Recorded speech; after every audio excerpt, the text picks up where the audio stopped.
Selamat malam kaum muda dan remaja Gereja Isolasi Bromo.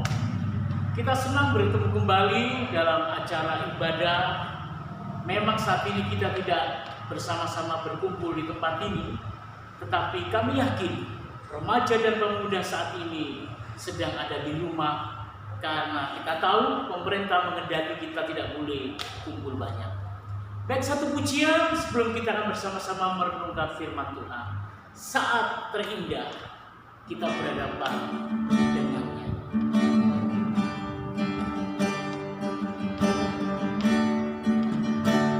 Oh, saat indah berhadapan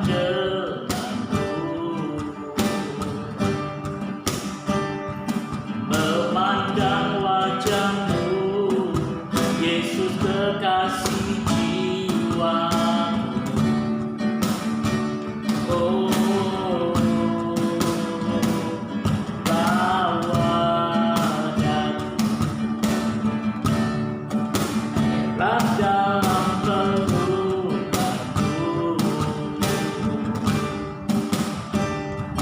menikmati kasih dan indahnya hadiratmu.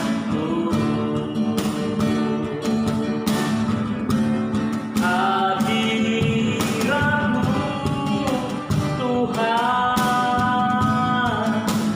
ku rasakan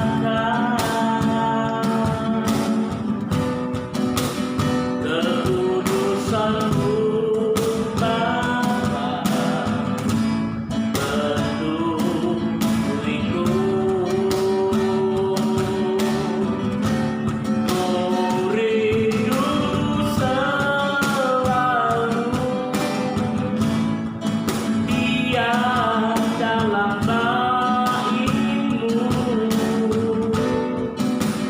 menikmati kasih anugerah-Mu. Hadirat-Mu Tuhan, hadirat-Mu Tuhan, ku rasakan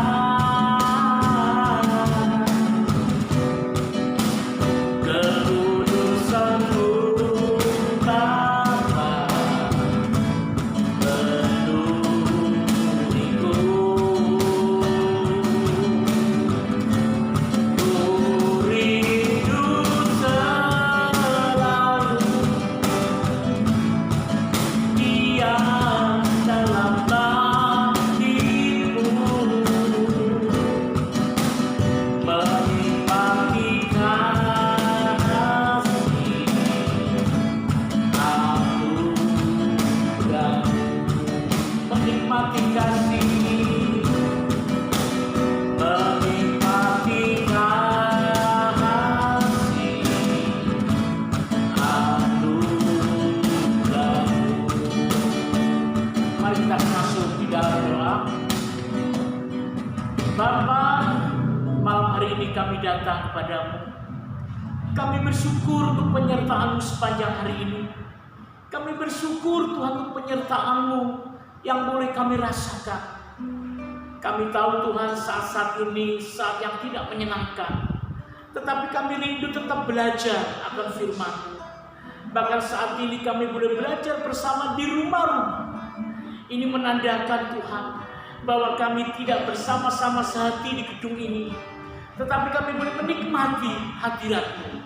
Terima kasih Bapa.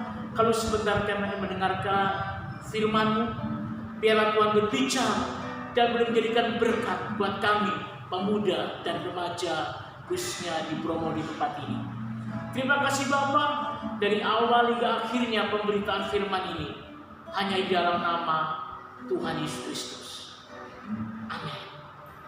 Mari saudara kaum muda dalam kasih Tuhan, kita akan bersama-sama melihat dalam satu ayat di dalam 1 Korintus pasal 13 ayat yang ke-12.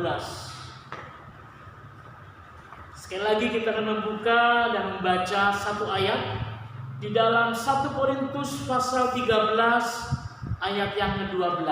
Akan saya bacakan. Perhatikan Alkitab saudara. Kita akan baca bersama-sama ayat yang ke-12.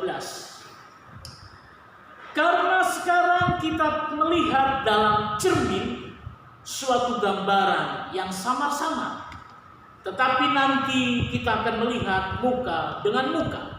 Sekarang aku hanya mengenal dengan tidak sempurna, tetapi nanti aku akan mengenal dengan sempurna seperti aku sendiri dikenal.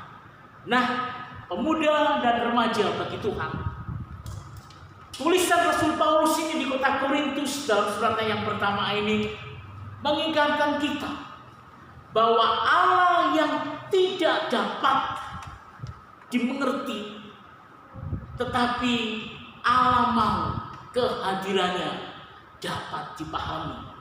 Saya rindu bagikan berkat ini, biarlah kita boleh tahu saat ini saat yang mungkin banyak orang merasa khawatir, atau mungkin banyak orang merasa gelisah. Kapan ini virus corona akan berakhir? Maka setiap orang yang berkeyakinan, ya, baik agama A, B, C, dan D, semuanya rindu datang pada Allah, termasuk Allah kita. Nah, tadi saya katakan bahwa Allah yang tidak dapat dimengerti secara tuntas. Memang Allah kita sepertinya banyak percayaan yang lain. Allah yang mana? Nah, kalau kita melihat di dalam ayat yang kita baca tadi, kita menemukan ada 3 hal yang menarik. Yang pertama dikatakan begini, gambaran yang samar. Apa itu gambaran yang samar? Jadi Allah kita seperti gambaran yang samar. Seseorang yang melihat di kaca, tetapi dia tidak memiliki kepastian, yaitu samar-samar. Atau mungkin kalau saudara melihat di televisi, ya, ada gambar yang mungkin ada gerak-gerak bentuk tubuhnya, tetapi kita nggak melihat wajahnya. Nah, kenapa dikatakan Allah kita itu seperti Allah yang samar-samar? Yang kedua dikatakan mengenal dengan tidak sempurna. Nah, ini jelas sekali apa itu mengenal dengan tidak sempurna. Memang keberadaan Allah itu tidak ada orang yang tahu, tidak ada orang yang benar-benar melihat. Tetapi Alkitab berikan penjelasan buat kita. Kata mengenal tidak sempurna berarti tidak mengenal seutuhnya, tetapi keberadaannya ada. Pertanyaannya, apakah Allah itu bisa didekati sehingga samar-samar dan tidak mengenal? Nah, perhatikan yang ketiga, kata nanti akan dikenal. Di dalam ayat 1 Korintus 13 ayat 12 ini, kata nanti itu menunjukkan apa? Sesuatu yang akan terjadi, tetapi tidak sekarang, tetapi nanti akan terjadi. Bahwa kita akan melihat bentuk Allah yang sesungguhnya. Mari kita kembalikan ayat yang pertama tadi yang kita bahas bersama. Apa itu gambaran yang samar-samar? Gambaran samar-samar ini banyak orang mulai menebak-nebak karena bentuknya tidak jelas, karena bentuknya tidak bisa dilihat, tetapi kehadirannya dapat dirasakan. Kalau sudah melihat seperti kipas angin ini, ya, sepertinya kita nggak melihat apa yang menempel pada tubuh kita. Kita rasakan, tetapi bisakah kita melihat bentuk angin yang bisa kita rasakan? Tentu tidak ada. Tetapi angin itu membuat kita apa? Kenal ada sesuatu. Nah, itu dikatakan sama-sama. Yang kedua, mengenal tidak sempurna. Ya, Allah kita memang Allah yang sempurna. Kalau manusia mengenal dengan jelas, mengetahui dengan sempurna, berarti Allah malah tidak sempurna karena keberadaannya dikenal. Nah, saudara-saudara dalam kasih Tuhan, khususnya remaja dan pemuda di Promo, kalau gitu ada pertanyaan. Kalau gitu bagaimana cara kita untuk mendekatinya? Kalau mereka sama-sama, itu bukan akan jelas nanti. Dengan tidak lengkap, itu pun nanti.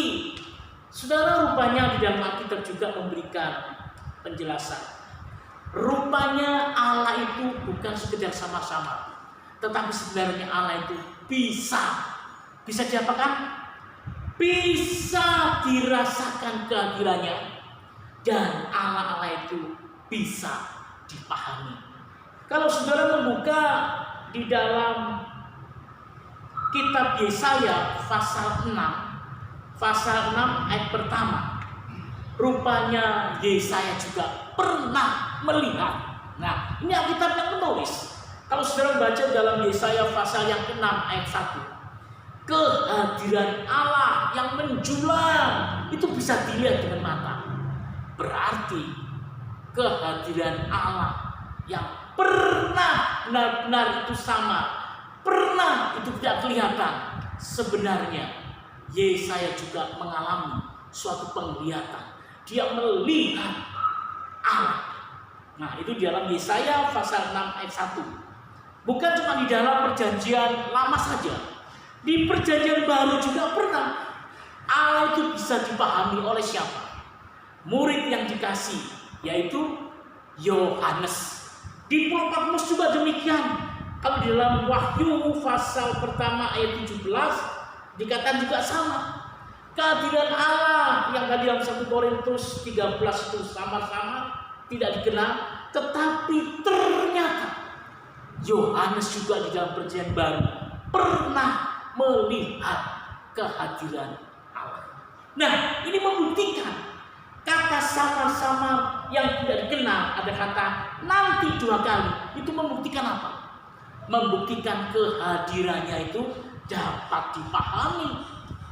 Kalau tidak ada contoh atau orang-orang pada saat itu tidak ada bukti, mungkin sampai sekarang pun kita nggak punya iman. Iya tak? Surga ada tak? Penyertaan Allah benar ada tak?